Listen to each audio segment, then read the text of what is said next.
Un entretien de vous a été publié par l'agence russe RIA Novosti. Vous avez accusé la France d'avoir formé et entraîné des groupes armés rebelles au nord. Est-ce qu'aujourd'hui vous maintenez ces propos? Vous savez, ce n'est pas moi seulement qui le dis.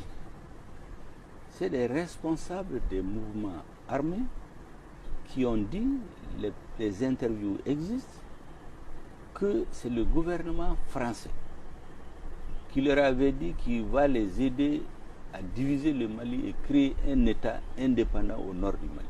Vous le pensez aujourd'hui? Non, ce n'est pas que je le pense, mais c'est eux qui l'ont dit.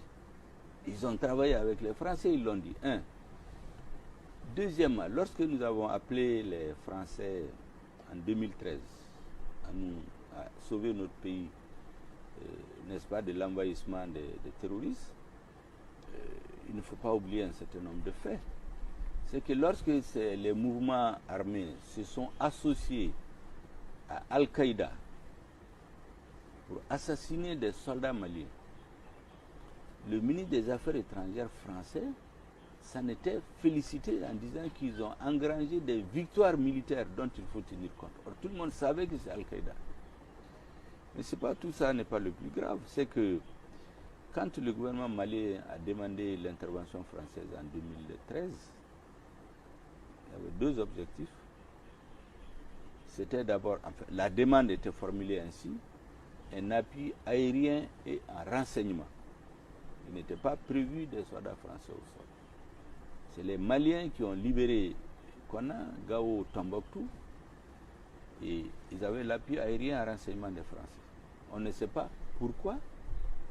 Arrivé à Kidal, c'est la France qui a empêché l'État malien de recouvrer l'intégrité de son territoire, qui a créé une enclave, alors qu'au même moment, le président français, François Hollande, a dit publiquement que l'objectif de l'opération Serval était 1. Détruire le terrorisme, 2. Aider l'État malien à recouvrer l'intégralité de son territoire, 3. Appliquer les résolutions des Nations Unies. Et si on avait permis à l'armée malienne, Monsieur le Premier ministre, de reprendre Kidal en 2013, est-ce qu'il n'y aurait pas eu un risque de se retrouver avec des massacres comme on l'a vu ailleurs dans le... Vous savez, ça c'est un argument spécieux qui a été développé par les militaires français en son temps pour tromper ceux qui voulaient se laisser tromper. Pourquoi?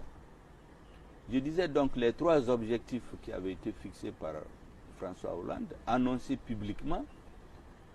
8 ans après, on constate quoi? Le terrorisme qui était confiné à Kidal s'est étendu, atteint 80% du territoire. Vous avez la souveraineté du Mali sur l'ensemble du territoire. Il est établi aujourd'hui que c'est l'État français, c'est l'armée française qui a empêché l'État malien de prendre Kidal. En faisant quoi? En créant une enclave au motif qu'il y aurait eu un massacre. Mais la force la plus avancée, la force militaire la plus avancée, les commandants c'était des Touaregs qui n'étaient pas pour la partition du Mali. Donc c'est un argument spécieux qui avait été élaboré juste pour tromper les gens, parce qu'il y avait d'autres choses derrière. C'est dans cette enclave-là, que Yad et Amadou Koufa ont eu le temps d'aller s'organiser. Et donc, est-ce qu'aujourd'hui vous accusez finalement la France de complicité carrément avec moi vous savez, je n'accuse pas, je donne les faits. Ouais. À chacun de tirer les conclusions. Les faits, c'est que le Mali a demandé à la France de l'aider à détruire le terrorisme, de l'aider à recouvrer l'intégrité de son territoire, de l'aider à faire appliquer les résolutions des Nations Unies. La France a laissé Yad Agagali fuir du centre du Mali, aller créer une enclave à Kidal. A laissé Amadou Koufa, que Yad avait désigné imam de Konna lorsqu'ils ont été frappés à Konna. Amadou Koufa l'a suivi, ils ont été à Kidal. Ils ont fait 2 ans en train d'entraîner leurs hommes. Cette enclave-là, il n'y avait que la France qui en avait le contrôle. Alors, ensuite, ce sont les lieutenants de Yad que la France a recyclés pour leur donner Kidal. qu'est-ce qu'on peut déduire de ça? Vous avez un malade qui s'appelle Mali, vous avez un médecin qui s'appelle France, qui a fait un diagnostic, qui a prescrit une ordonnance. Les médicaments ont été achetés aux frais du peuple français et de la communauté internationale. Le malade était censé guérir en 2 ans. 8 ans après, la maladie a gangréné, tout le corps est malade. Et il n'y a aucune solution en vue. Mais le malade est obligé de s'interroger. Donc nous n'accusons personne, nous disons les faits. Les forces des mouvements armés, il est établi, il y a des documents qui existent, que c'est des officiers français qui les entraînent. Encore aujourd'hui? Mais je ne vous dirai pas plus, mais la preuve est faite qu'ils les ont entraînés. Est-ce qu'ils ont arrêté quand? Je ne vous dirai pas ce que je sais plus. En tout cas, c'est des faits qui sont établis, qui sont documentés. Dans ce cas-là, Monsieur le Premier ministre, pourquoi continuer à tolérer la présence militaire de forces françaises au Mali, des forces françaises qui visiblement ont joué un rôle, selon vous, un peu trouble dans Comme je vous ai dit, nous avons toujours espéré que, en tout cas le peuple malien d'une façon générale, qu'on avait des dirigeants qui étaient tellement englués dans la corruption et la mauvaise gouvernance qu'ils n'avaient aucun souci du pays. Et il est très clair que la France ne peut pas remplacer le gouvernement malien pour ramener la paix. Et donc, le fait de continuer à soutenir un tel gouvernement, à continuer à faire un tel double jeu, a conduit à ce que dans la conscience collective des Maliens, il y a un complot international contre notre pays. Et ça, c'est tellement ancré chez les Maliens que c'est la principale raison du rejet de l'ancien régime, qui a été soutenu à bout de bras par l'État français jusqu'à sa chute, et qui essaie de recycler les tenants de ce régime pour les reporter au pouvoir. C'est tout ça qui fait que... Et donc nous ne sommes pas... nous ne disons pas à la France de partir. Est-ce que vous souhaitez, nous pensons que un départ des troupes françaises aujourd'hui du Mali? On n'a jamais dit ça. La France, nous avons un accord avec la France que nous n'avons pas rompu. Le jour où nous ne voulons plus travailler, on allait dire qu'on va rompre. Cet accord existe, nous ne l'avons pas remis en cause. C'est au contraire la France qui veut la remettre en cause à chaque fois qu'elle est de mauvaise humeur, en tout cas les autorités. Et regardez ce qui s'est passé au mois de juin.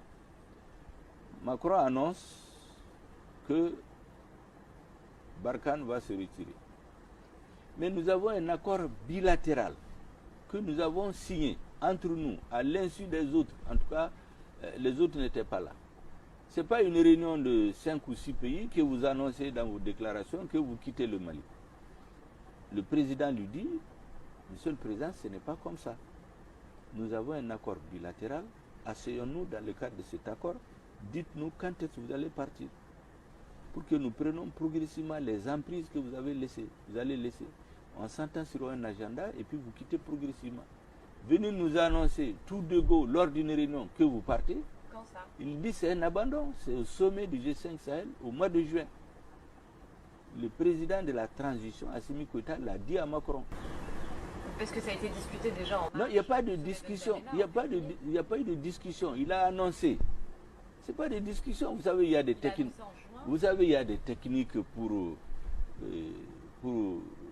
balader ou rouler dans la farine les gens qui ne savent pas pourquoi ils sont là, comme notre ancien gouvernement. C'est de venir à un sommet du G5 Sahel parce qu'il y a eu un nouveau gouvernement qui ne leur convient pas, pour dire nous envisageons d'arrêter les opérations militaires avec l'armée française. C'est un sommet de l'OTAN, c'est ça? Non, un sommet du G5 Sahel. Et le président de la transition malienne lui a dit, Monsieur le Président de la République française, ce que vous voulez faire, c'est un abandon en termes militaires. Nous avons un accord bilatéral entre nous. Asseyons-nous, dites-nous quand est-ce que vous voulez partir. Et on se prépare pour prendre les emprises que vous allez laisser en main au fur et à mesure. Lorsqu'on sera prêt, vous partez. Mais si vous venez vous déclarer lors d'un sommet avec plusieurs États, que vous remettez en cause les clauses d'un accord qui vous lie à deux, il y a problème. Or, nous n'avons pas dénoncé cet accord. C'est pourquoi nous n'avons jamais dit aux Français de partir. Mais on ne peut pas les obliger à rester non plus. Et alors justement, vous avez dit que c'était cette parole française qui vous avait amené à aller chercher des